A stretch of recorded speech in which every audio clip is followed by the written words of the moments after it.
Welcome back to the Grim Workshop. In a previous video, we used the Hotshot card and the tin from a survival kit to make some char cloth, and I had some questions about why that was an important skill.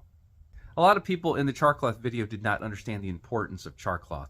Well, that's all about next fire mentality. So you're going to use your Hotshot card or whatever method you have in your survival kit to start a fire, and that first fire is pretty critical. It's the most important one. With that fire, you're able to dry out bird's nest and material for your next fire, and making char cloth is going to save a lot of the wear and tear on your ferro rod.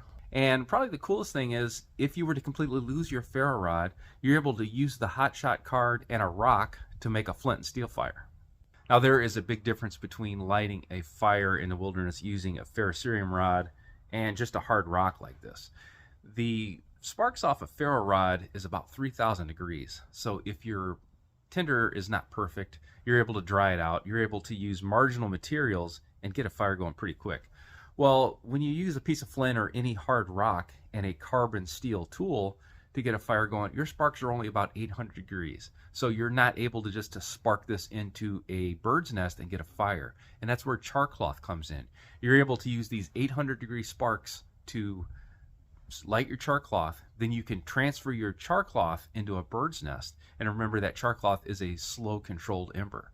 So that's going to heat up the material enough where you're able to light a bird's nest using just a rock and a carbon steel tool off of your Hotshot card.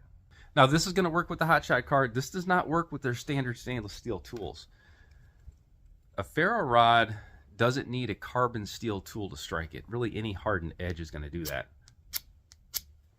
So you can use the stainless steel knife off of one of the cards. You can use your carbon steel tool. But really, anything with a 90-degree edge, even a sharpened rock like this, is going to work. That's why your ferro rod is so darn important. When you're using a rock, you're going to strike against it, and the only way you're going to get a spark with that is with a hardened carbon steel tool. So by choosing this Hotshot card, not only do I have a carbon steel knife, which is going to be easier to sharpen, and I've got a ferro rod and I've got a magnesium rod on here, I'm also able to use any of the carbon tools to strike that rock. Now, I've got my knife for an example here, but when I strike this with this rock, you're going to see sparks, and they're not going to be quite as bright as off my ferro rod. That's still going to be plenty to light the char cloth. Now, any of those carbon steel tools are going to work just fine to get your fire. Here is our striker.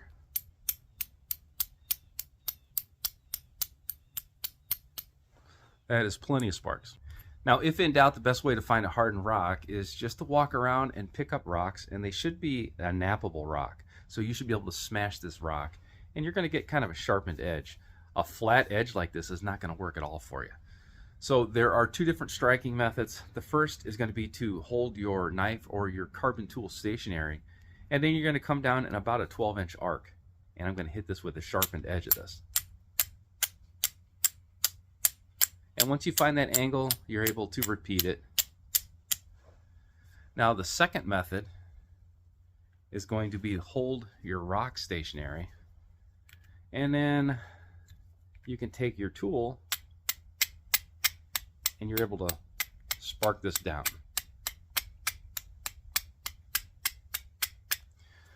Now, when you're doing this, if you do the strike the rock with your tool technique, you're going to put a piece of char cloth on top and you're going to kind of pin it with your thumb.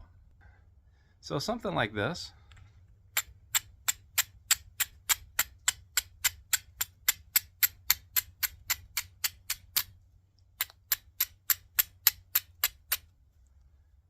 And there it is.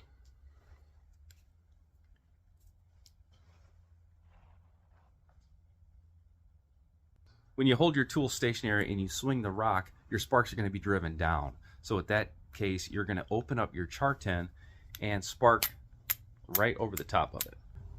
So I've got my char cloth in the tin, and I'm going to go ahead and strike the back of this knife and just try to drive some sparks down onto the char cloth.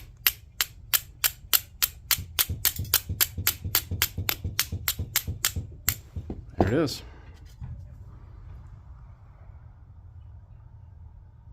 So it's always good to know multiple ways to start fires with the gear that you've got on you all the time. And a carbon steel knife like this, or any of the carbon steel tools, and a rock is going to get you fire every time using some char cloth.